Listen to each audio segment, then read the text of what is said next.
اعوذ باللہ من الشیطان الرجیم بسم اللہ الرحمن الرحیم الحمدللہ رب العالمین والصلاة والسلام علی رسولہ الکریم اما بعد رب اشرح لی صدری ویسر لی امری واحلل عقدۃ من لسانی یفقہوا قولی السلام علیکم ورحمۃ اللہ وبرکاتہ۔ جزاکم اللہ خیر۔ آج کا ٹاپک بہت اسپیشل ہے۔ We are entering a great month, بہت چند ایک دن رہ گئے ہیں رمضان مبارک میں انشاءاللہ انٹر ہونے کے لیے۔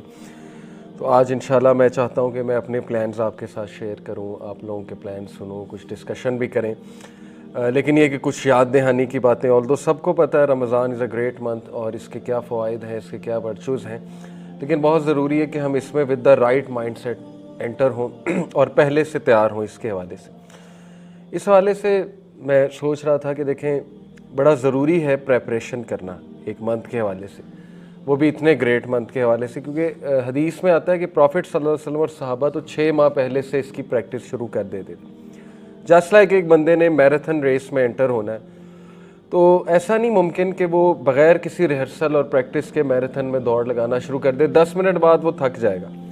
شروع میں تو بہت پیشن کے ساتھ کہے گا میں نے بھاگنا ہے، میں نے یہ کرنا ہے، میں نے وہ کرنا ہے، لیکن 10 منٹ 15 منٹ بعد جو ہے وہ ظاہر ہے اس کو تھکن ہوگی۔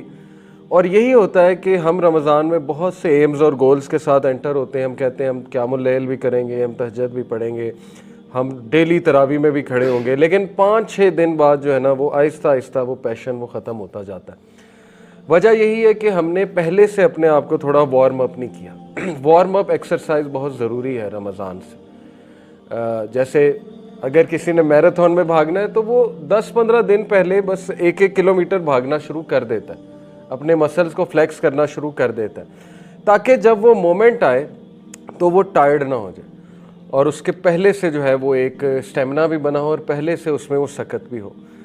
تو آپ نے دیکھا ہے کہ بہت سے لوگ جو ہے وہ بڑے بڑے گولز تو بناتے ہیں رمضان کے حوالے سے، لیکن آہستہ آہستہ وہ گولز ختم ہوتے جاتے ہیں یا وہ اچیو نہیں کر پاتے انہیں، اور رمضان ایک عام سا منتھ پھر رہ جاتا ہے ان کے لیے، بس 5 نمازیں چل رہی ہوتی ہیں، اس کے علاوہ کچھ خاص جو ہے وہ نہیں ہو پاتا، کیونکہ روٹینز بھی آج کل ایسی ہیں۔ اب رمضان آپ کو پتہ ہے کہ وہ ایسے ڈیز میں جو ورکنگ آورز ہیں، زیادہ تر لوگ آفس میں ہوں گے، اسکول میں ہوں گے، یونیورسٹیز میں ہوں گے۔ اپریل کا منتھ جو ہے وہ ظاہر ہے ایک ورکنگ منتھ ہوتا ہے، تو اس میں کس طرح ریئلسٹک گولز بنانا اور ان گولز کو اچیو کرنا یہ ہمارے لیے بہت ضروری ہے، اور وہ گولز کس لیے بنانے ہیں یہ بھی ہمارا جاننا بڑا ضروری ہے۔ دوسرا دیکھیں، میں ریسنٹلی دبئی گیا تو دنیاوی سفر کے لیے ہم اتنی پریپریشن کرتے ہیں، اتنی ریسرچ کرتے ہیں، ٹو ڈو لسٹ نکالتے ہیں، ایک ایک چیز ریسرچ کرتے ہیں، places to visit in Dubai, which places are worth my money, my time, my effort وغیرہ وغیرہ۔ لوگوں کو کال کرتے ہیں کہ مجھے بتاؤ میں دبئی آ رہا ہوں یا فلانی جگہ آ رہا ہوں، میں کہاں جاؤں، کیا کروں، کہاں جانا چاہیے۔ کیا یہی ریسرچ، یہی انٹرسٹ رمضان کے لیے ہے ہمارا؟ کیا ہم کوئی آرٹیکل کھول کے پڑھتے ہیں؟ کیا ہم یہ ریسرچ کرتے ہیں؟ کیونکہ دیکھیں نا، دنیا میں تو ہم ریسرچ کرنے پہنچ جاتے ہیں، کوئی چھوٹا سے چھوٹا ہم نے جوتا بھی لینا ہو تو دنیاوی معاملے میں ہم ریسرچ کرتے ہیں، باٹا کا اچھا ہے، سروس کا اچھا ہے، انڈیور کہاں کا اچھا ہے۔ تو دینی معاملے میں تھوڑی سستی برتتے ہیں، دینی معاملے میں ہم اس کے انتظار میں رہتے ہیں کہ کوئی بتائے گا ہمیں آ کے، تو ایسے نہیں ہوتا ہے۔ ہمیں دینی معاملے میں زیادہ ریسرچ کرنی چاہیے اور زیادہ پیشن شو کرنا چاہیے اور خود سے پڑھنا چاہیے۔ بے شمار کتابیں ہیں رمضان کے ورچوز پہ، ہمیں ایسے اعمال کی لسٹ نکالنی چاہیے جو سب سے بہترین اعمال ہے اللہ تعالیٰ کے نزدیک، کیونکہ we are entering a great month, جس منتھ میں ریوارڈ زیادہ ہوتا ہے، اوبیس سی بات ہے۔ ایک عام سا عمل آپ کریں گے اس کا بہت گریٹ ریوارڈ ہوگا، تو ایسی اپرچونٹی مس نہیں کر سکتا ایک مسلمان، ایک ذی شعور مسلمان۔ ایک ایسا منتھ جو فارگیونیس کا منتھ ہے، اس میں جتنی اللہ کی رحمتیں آپ سمیٹ لو گے اتنا بہتر ہے آپ کے لیے، آنے والی زندگی کے لیے بہتر ہے۔ ایک ایسا منتھ جو ٹریننگ کا منتھ ہے، جس میں آپ 1 منتھ ٹریننگ کرو گے اور وہ ٹریننگ 11 منتھس آپ کو فائدہ دے گی، تو اس لیے اس پہ بھی جتنی آپ ریسرچ کریں گے اچھا ہے، جتنے آپ اس پہ آرٹیکلز پڑھیں گے، یہ پڑھیں رسول اللہ کیسے اس پہ پریپریشن کرتے تھے، احادیث پڑھیں، رمضان پہ احادیث نکال لیں، سمپل گوگل پہ لکھیں حدیث آن رمضان، پڑھیں، تقوی کے بارے میں پڑھیں، تقوی کیا ہے، تقوی والے اعمال کیا ہیں، اللہ کو کون سے اعمال سب سے زیادہ محبوب ہیں، اور وہ لسٹ بنائیں۔ اسی طرح مائنڈ پریپیئر ہوتا ہے نا، مائنڈ کو بھی آپ میسج دے رہے ہیں کہ بھئی پریپیئر ہو جاؤ اس منتھ کے بارے میں۔ ایسا نہ ہو کہ آپ ان پریپیئرڈ اس منتھ میں انٹر ہوں اور پھر رینڈمنس ہو اور پھر پتہ بھی نہ لگے کہ کون سے اعمال کرنے ہیں۔ جتنا ویل پریپیئرڈ ہوں گے اتنا ہمارے لیے بہتر ہے۔ تو انشاءاللہ ہم کچھ بات کرتے ہیں. میں آپ کو کچھ سٹیپ بائی سٹیپ جو ہے وہ سجیشنز دیتا ہوں کہ اس منتھ میں انٹر ہونے کے لیے کیا کیا چیز انڈرسٹینڈ کرنا جو ہے وہ ضروری ہے. سب سے پہلا سٹیپ یہ ہے کہ you understand the nature of fasting. اور اس سے میری کیا مراد ہے؟ ظاہر ہے کہ جب روزوں کا ذہن میں نام آتا ہے تو پکوڑے، سموسے، رولز، یہ ساری چیزیں ذہن میں آتی ہیں جو کہ بڑا مشہور ہے ہمارے ہاں. بلکہ لوگ مائنڈ کر جاتے ہیں اگر ان کے سامنے پکوڑے نہ رکھو، وہ کہتے ہیں یہ افطاری صحیح سے کرائی نہیں اگلے نے. کوئی ہیلدی چیز رکھ دو مائنڈ کر جاتے ہیں، یعنی فروٹ ہیلدی ہے، کھجوریں ہیلدی ہیں، اور زیادہ نہ کھلاؤ تو لوگ غصہ بھی ہو جاتے ہیں جب افطاری کی جائے. تو اہتمام بہت کیا جاتا ہے ہمارے یہاں ماشاءاللہ سب کانٹیننٹ میں. روح افزا مسٹ ہے، پکوڑے مسٹ ہیں، چکوریاں کہہ لیں وہ آئلی پروڈکٹس مسٹ ہیں، پھر یہ سموسے اور رولز لوگ اسپیشل بنواتے ہیں. ٹھیک ہے، اللہ تعالیٰ کی حلال کردہ چیزیں ہیں، کھانے میں کوئی حرج نہیں ہے، منع نہیں ہے، بلکہ خوشی کا موقع ہے، افطاری خوشی سے ہی کرنی چاہیے. بٹ بات یہ ہے نا کہ سم وے ڈاؤن دا لائن ان چیزوں کی وجہ سے ہم اصل مقصد سے ہٹ جاتے ہیں اور اپنے اوپر بہت برڈن لے لیتے ہیں. خواتین پہ بہت برڈن ہوتا ہے، مردوں کی ڈیمانڈ بہت ہوتی ہے افطاری میں یہ ہونا چاہیے، سحری میں بھی یہ چیزیں ہونی چاہیے. پھر ہمارے ہاں بونگ پائے اور نہاری سے سحری ہو رہی ہوتی ہے اور پراٹھوں سے، تو اس کے بعد پھر ظاہر ہے پیاس ہی لگنی ہے، اس کے بعد نیند آنی ہے ٹکا کے.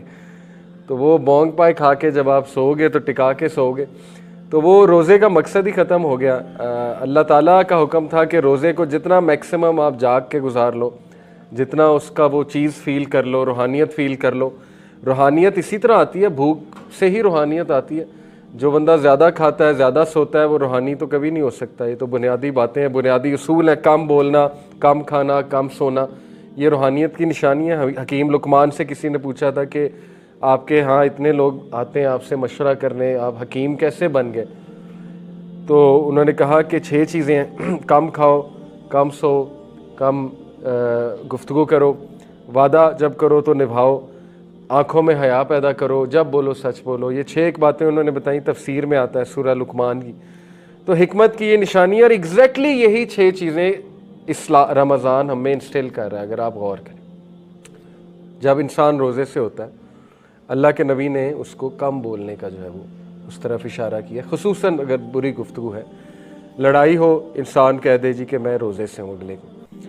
اور لڑائیاں بہت ہوتی ہیں رمضان میں، لوگ فرسٹریٹڈ ہوتے ہیں، جاب ہولڈرز اسپیشلی بائک پہ نکلے ہوتے ہیں، گاڑیوں پہ نکلے ہوتے ہیں. ظاہر ہے گرمی بھی ہوتی ہے تو ان لوگ جو ہے وہ جھڑپ کر لیتے ہیں، لوگ فروٹ والوں سے لڑنے لگ جاتے ہیں، لوگ مختلف جگہ جا کر جو ہے وہ اپنا ٹیمپر لوز کر دیتے ہیں.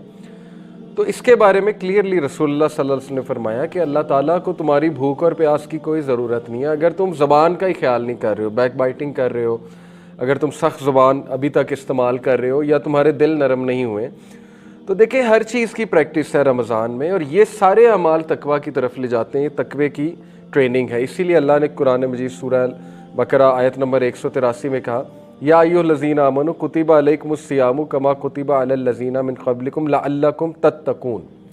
اے لوگو جو ایمان لائے ہو، رمضان ہم نے تم پر روزے ہم نے تم پر فرض کیے ہیں جیسے پچھلی قوموں پر فرض کیے تھے، لعلکم تتقون، تاکہ تم متقون بن جاؤ، تقوی والے بن جاؤ، پرہیزگار بن جاؤ. یہ ٹریننگ ہے پرہیزگاری کی. لیکن وہ پرہیزگاری کیسے اچیو ہوگی، یہ ایک سوالیہ نشان ہے، اور اسی کے بارے میں ریسرچ کرنی چاہیے ہمیں کہ پرہیزگاری کا کیا وہ میکانزم ہے جو رمضان ہمیں دیتا ہے. تو اس میں یہی ہے کم سونا، کم کھانا، کم بولنا، اپنے معاملات کو درست کرنا، اور اللہ سبحانہ و تعالیٰ کی عبادت میں آگے بڑھنا. یہ سارے تقوی کے اعمال ہیں.